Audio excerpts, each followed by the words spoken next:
Do you think today leadership paradigms are truly ready to embrace the power and potential of women in leadership? Hmm. That's a very interesting question that I'm going to explore today with my guest, Loree Phillips, as we talk about empowering women in leadership roles.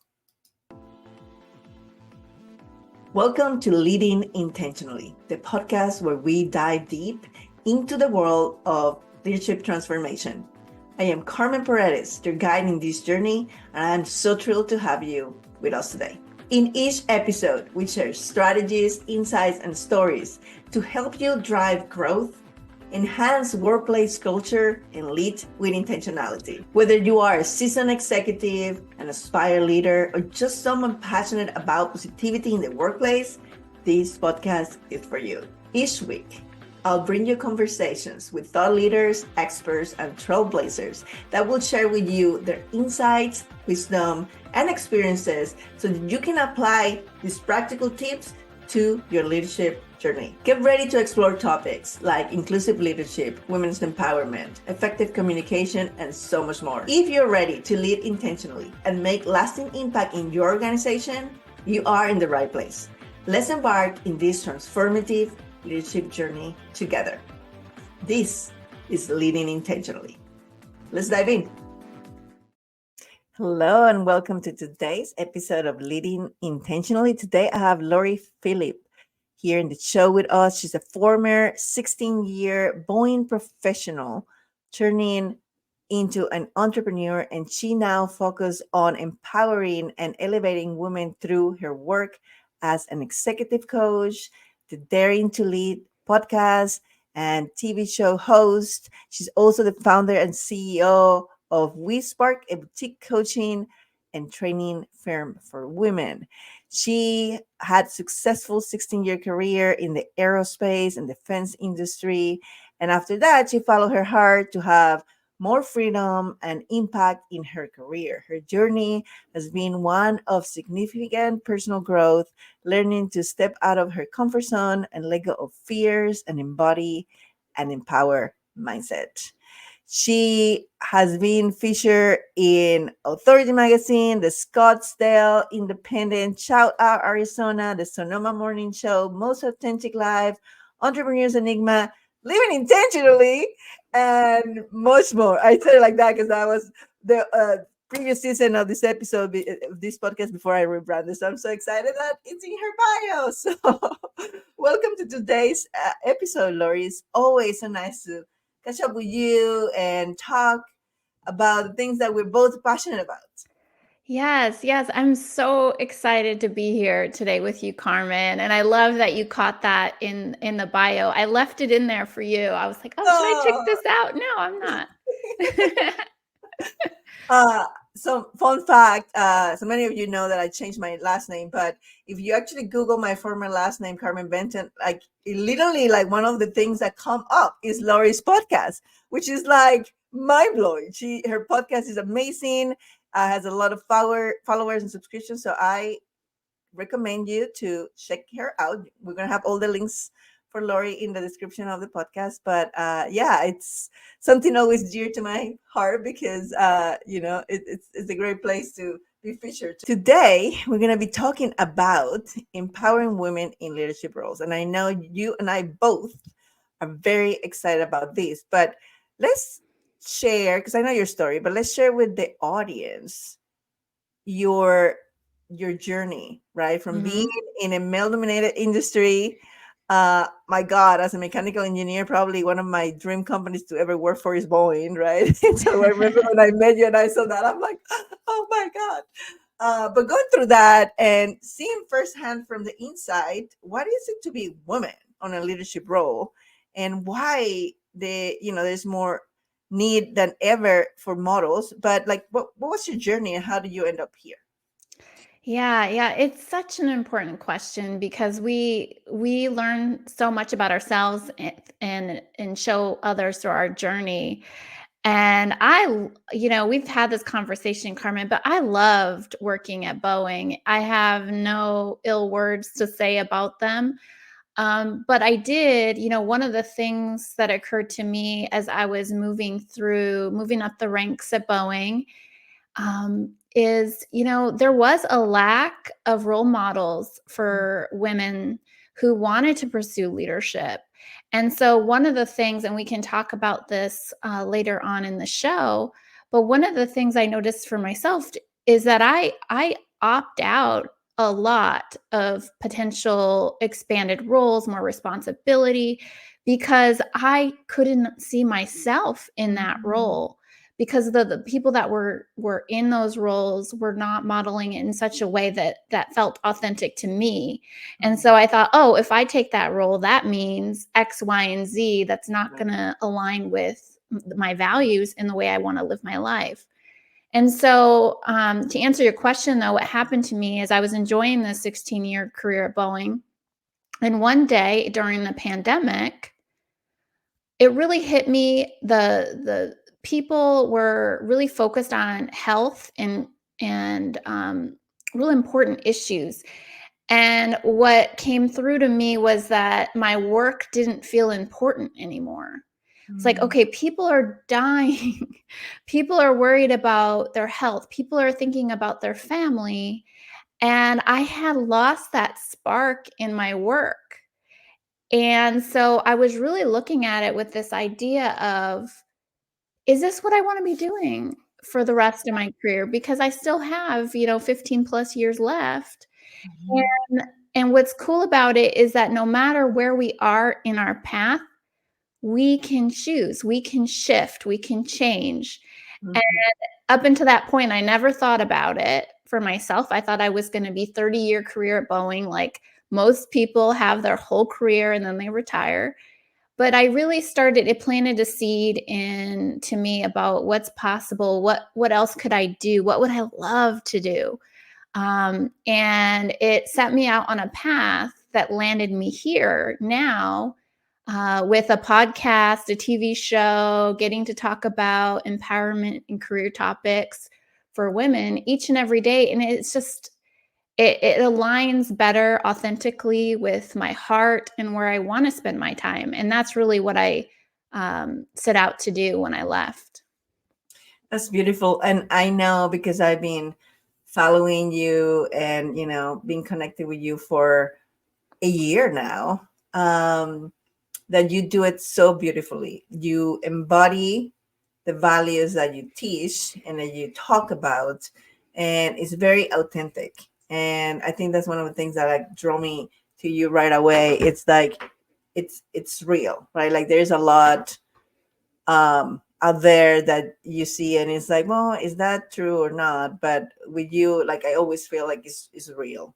And you're so grounded too and smart. So Oh, thank you, Carmen. I'm going to come on here when I want to feel really good about myself. please do. So I love when you said that you didn't feel like they were role models for those opportunities, because I have experienced that. So Mhm. in my case, it wasn't so much that I was holding myself back because of the lack of models, but I was sometimes modeling the wrong behaviors. And I just recorded a podcast about mentorship and how crucial it was in my career when I actually got a good mentor that connected with me in a way that, I mean, it wasn't my leader, because leaders have to, make sure things are getting done and performance, and they have a different, important but different role. But mentor is someone in the organization who is way above you, that they have overcome all these problems a long Mhm. time ago, and that you have a trusting relationship and some kind of chemistry, right? Where you can like feel comfortable and you can ask the tough questions and they can give you the tough feedback. But that's really what helped me become a better leader. And when I left my job, I remember, and I didn't think about this, and it was so sad that one of my Latina employees, because let's add the dimension of the race, right?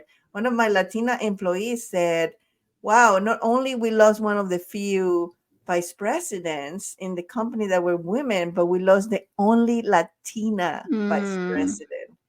And I was heartbroken because it was truth. And I didn't realize that, oh my God, there's all this next generation that don't have anyone to look, you know, mm-hmm. um, towards. Like there's no post here to follow, right? Yeah, yeah. And so this is a really important point, Carmen, because it's so common. And what happens is when we're seeking to step into that next level of leadership and we're looking into that next position, we Mhm. tend to model people that we see that are in Mhm. our view, right?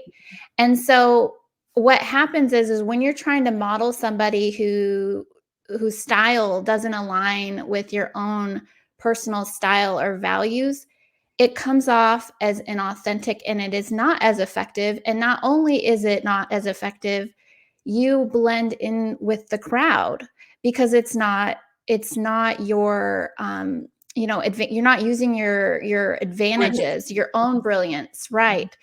And so what ends up happening is you see a lot of women feeling stuck because they feel like in order to be in that position, I need to look a certain way, act a certain way, lead a certain way, Mhm. communicate a certain way.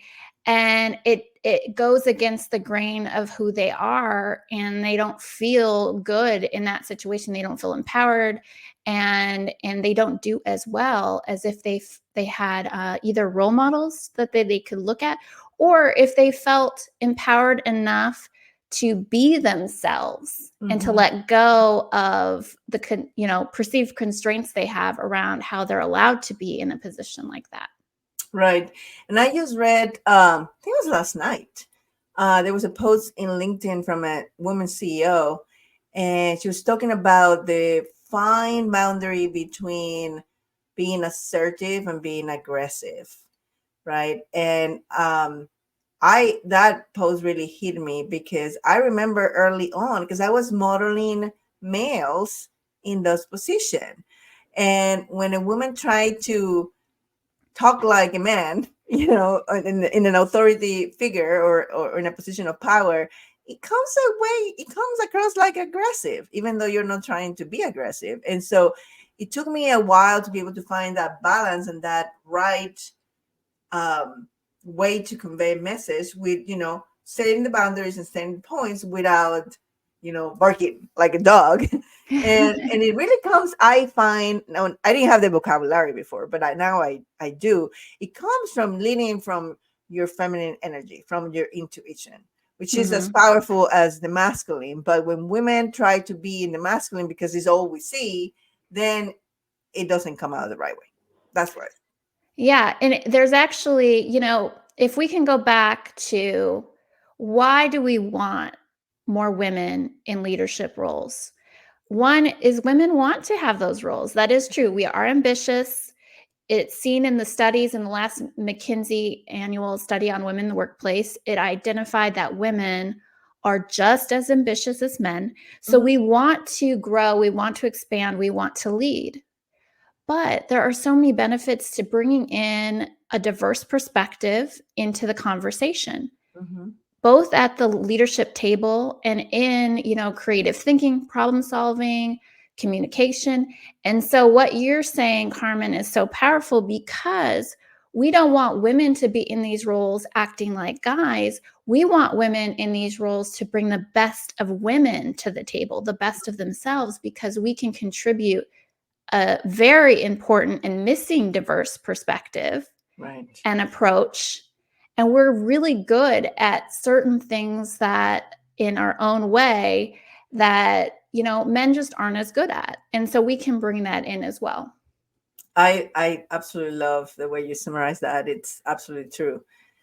So how from the outside, right? Because I have the pathway how to empower people from the inside, right? You become Mm-hmm. the role model.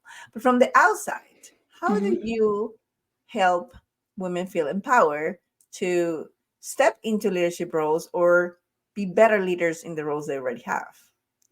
Yeah, this is a great question, Carmen. And I think it's important because there are two perspectives here that we can address. One, as you already mentioned, is what can we do as individuals to empower ourselves Mm-hmm. to be better leaders?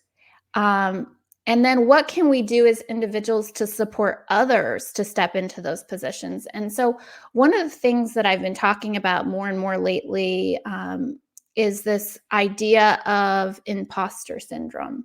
Mm-hmm. And so if you take out the vocabulary of it, because it's a big word, right? But there is a lot of self doubt and lack of confidence that a person might come in to a situation if it's a role that's, a stretch assignment, or if it's a new role and they've never been there before, or especially in the situation that we've discussed, is they're stepping into maybe a leadership team where they're their only woman Mm-hmm. on the on the team as your.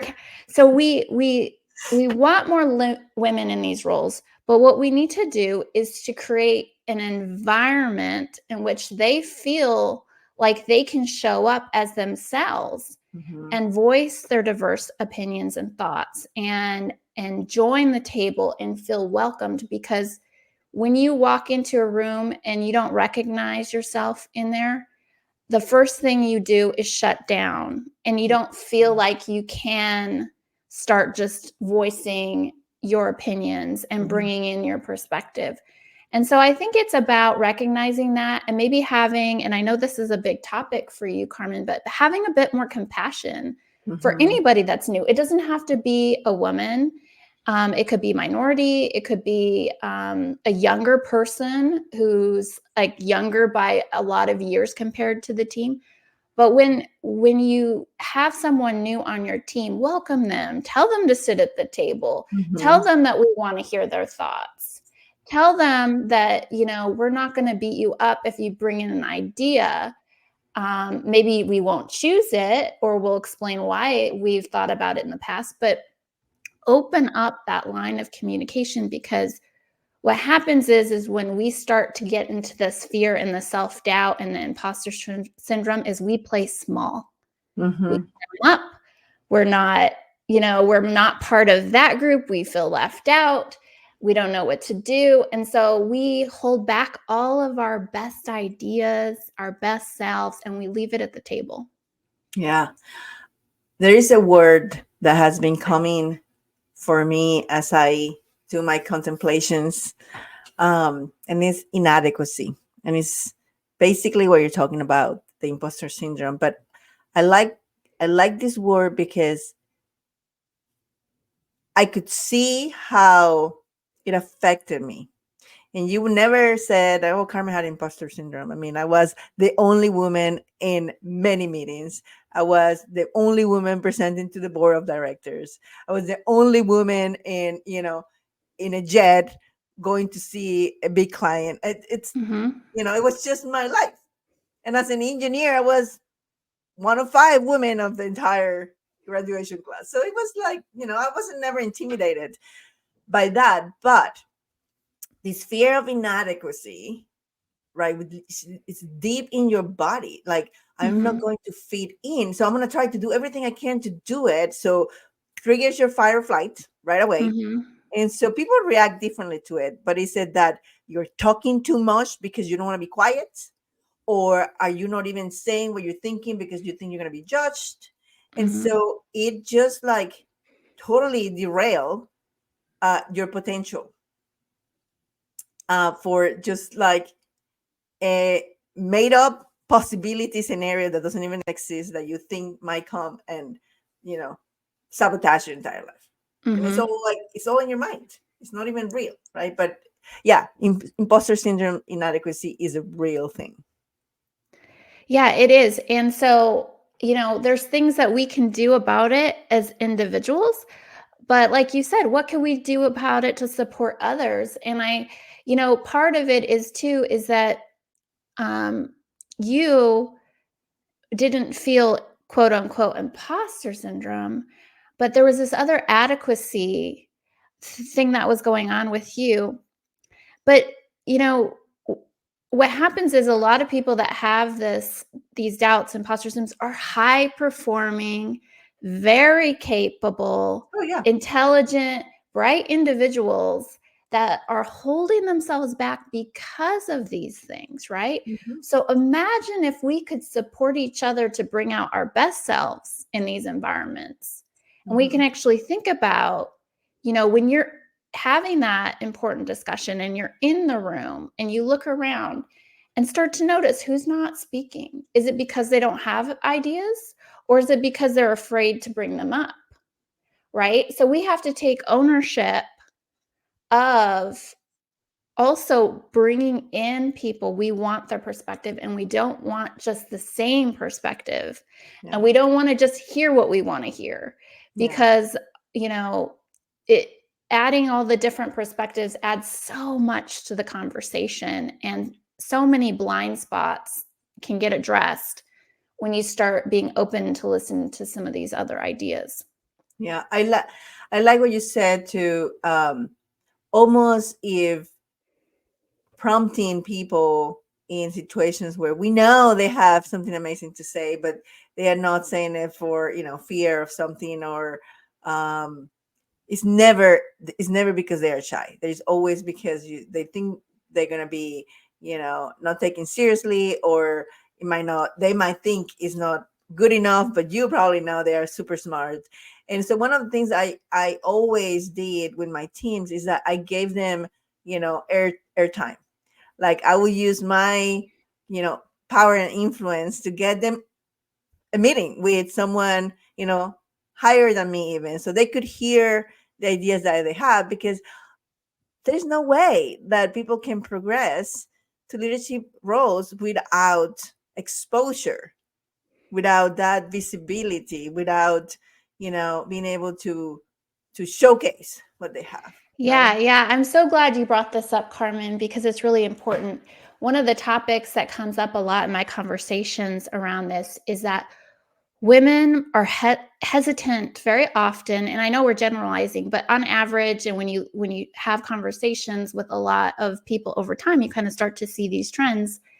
And so women tend to not naturally self promote, put their expertise out there as this is what I've done, tell their value. I mean, Mhm. so there's this ingrained belief, if I just do a good job, I will get noticed.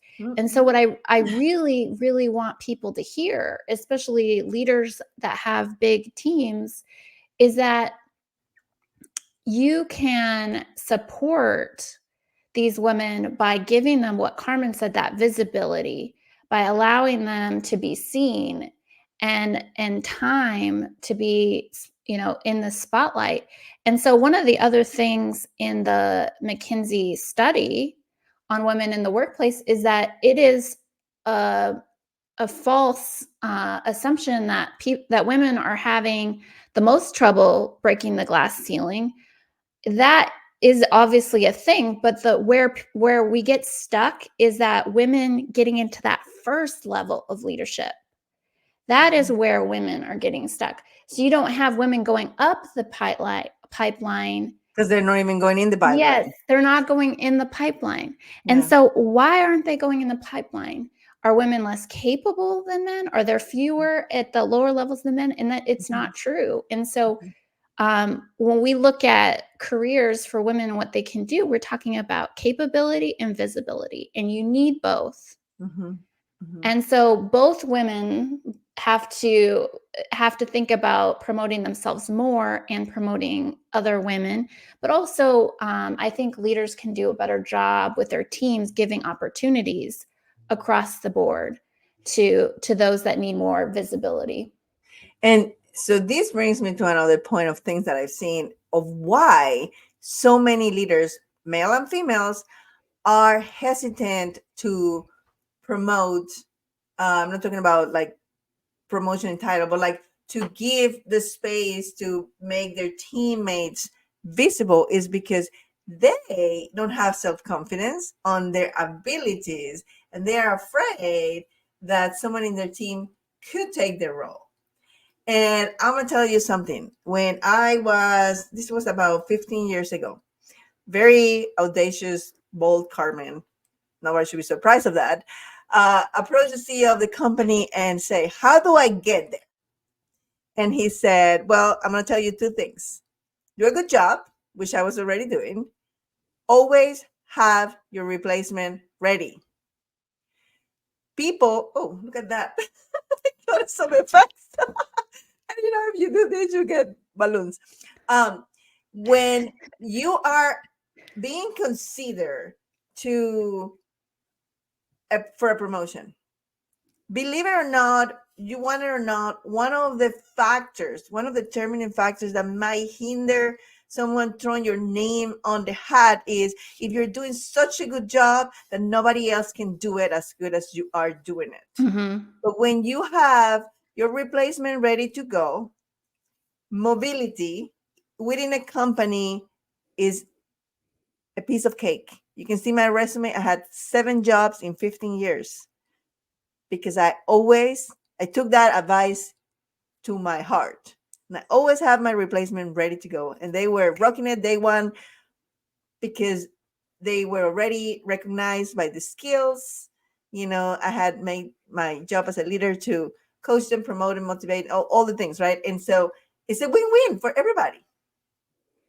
Yeah, definitely. And it's a good skill to have, to be Mhm. honest. Like, I think sometimes, and this is for, self kind of things we can do for ourselves, but sometimes we as leaders feel like we are the best, like could do the best job at something. And so we're unwilling to give it up, right? And so when you give practice on training others on how to do something well, and can trust that they will be able to figure it out. And it's not like, people obviously make mistakes, and there's coaching and there's training and there's leading that has to be done.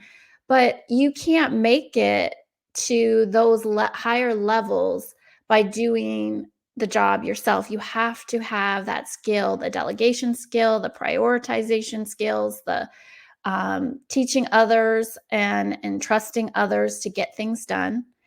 And so I think it's both, Carmen.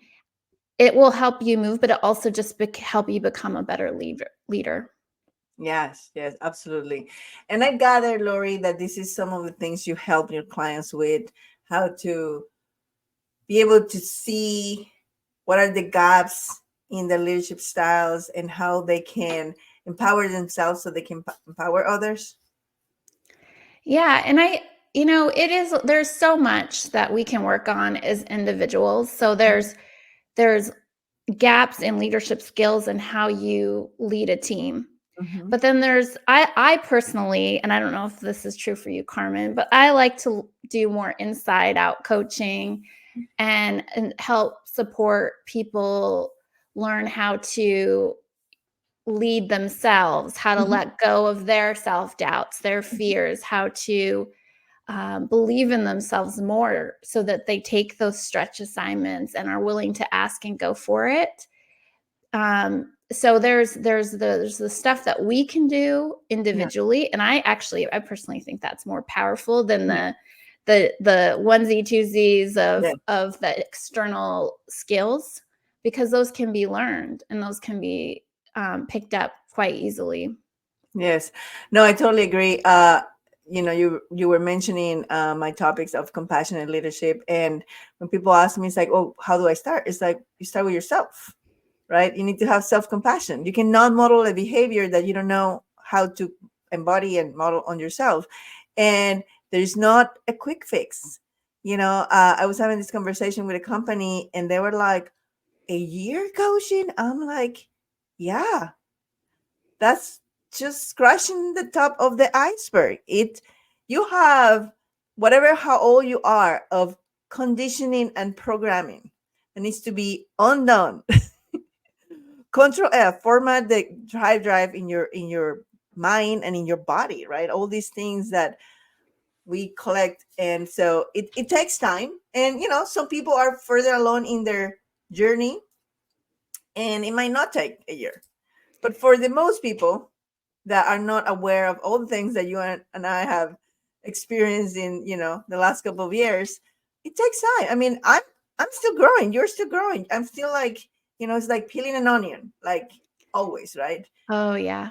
It's totally like peeling an onion. And what's become more clear to me as I go through my own journey is that the bigger we stretch ourselves, the more uncomfortable we allow ourselves to be, the more we decide and we have that intention to go and grow and tackle that next challenge and take on that next position, the more work we have to do.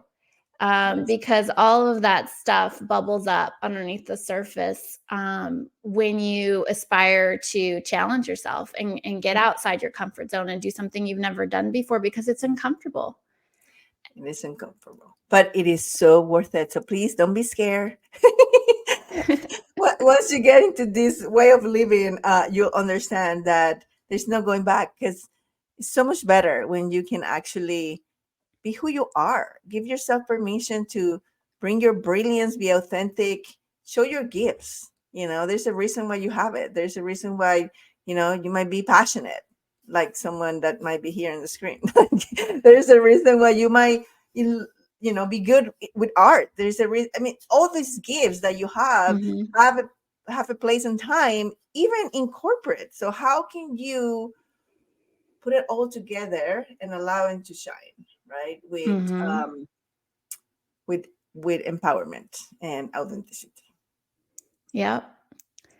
So, Absolutely. It's definitely worth it. And what I found to be true for myself is that I'm willing to put in the work if it's something I really, really want. If it's mhm, something that I'm passionate about, or that I've decided that this is my path, this is my purpose. And then when you fall down, it's easier to get back up yeah, because you want to do it. You want to keep going. If you're just like meh about your job or your role, you fall down, you're not going to feel like getting back up. At least not the fifth or the sixth time. right, right. No, that's very powerful right there. So you need to have the desire, the intention, and the commitment to Mm. make it work. Yes, beautiful. So, Lori, you and I mean, every time we get together, I mean, we can talk for hours, seriously. So much. And by the way, I want to let everyone know, none of these podcasts are scripted. Literally, there is no questions written. The conversation just flows. And you can tell when two like-minded people get together, there's no need to script it, right? So it's so beautiful to have this conversation with you. And so I just want to give you the opportunity, if there is anything you want to say to kind of wrap this. I want to make sure you point the listeners to your universe, where to find Lori, what things are you working on. Tell us a little bit about your TV show, and all that stuff. Yeah, wow. Yeah, there's so much there. So the one thing I want to say before I jump into where to find me is that one of the things that I like to talk about the most with people on my show and in person, and it is to really allow yourself to define what success looks like for you. Mhm. Because if you're striving to move up the chain, if you're striving to take that position or this position, don't do it because that's what you think you should be doing. Do it because that's what you want. And just make Mhm. sure that that's what you want to do. And I actually interviewed a person on my podcast who got to that CEO position as a female. She broke through that glass ceiling. And when she got there, she realized that she didn't actually want to do it, and it wasn't for her, and she only did it because she thought that's what she was supposed to do. And so it's yeah, and that's okay. When you get there, she pivoted, right? But we spend a lot of our time and our energy focusing in on goals that aren't actually what we want at the core, when you get to the root of it. So spend some time and reflect for yourself. What is it that you want for yourself, and have that be the start of the conversation. Mhm. And then, so everybody, listeners, viewers, you can come check me out at Daring to Leap podcast and TV show, wherever you get your podcasts. The videos for the TV show are airing on Roku TV and Amazon Fire TV under the Brave Hearts TV network app. And if you enjoyed this conversation, I had a really cool conversation about bridging the gap and how women could achieve to senior leadership positions. And that was, I think I wrote it down, episode 38. So you can check that out. And there's a lot of good tips in there around specifically what you could do as an organization or a company, and then what individuals can do to help support closing that gap for women. Beautiful. And of course, if you want to hear my interview with Loree, I think it's episode 16 or something like that. You can go check that one out too. It was really powerful, Carmen. Actually, I was going to tell you, I saw today somebody checked it out today. So it's just Oh, like, you sometimes those old episodes, they really yeah, shine. And that's why you can find it when you yeah, Google your name. yeah. Well, I mean, when I listen to a podcast, I like to start at the beginning. Like, even though, like, I remember finding podcasts that had 200, 300 shows, and I'm like, I'll catch up eventually. Like, I just like, because then I feel like I didn't drop off in the middle of the conversation type of. I like to Yeah. see the evolution of the show too. So yeah, I'm hopeful people keep going back to episode 16 too. So, so Loree, as always, so nice to have you here. I know this will not be the last time you'll be in the show, and yes, so I will, all the descriptions for Loree, all the links will be in the bio and description of the podcast. So you can just click and get to her world and get to follow her. So that's it for today's show. And so don't forget, until next episode, lead with intention. Bye bye. Bye.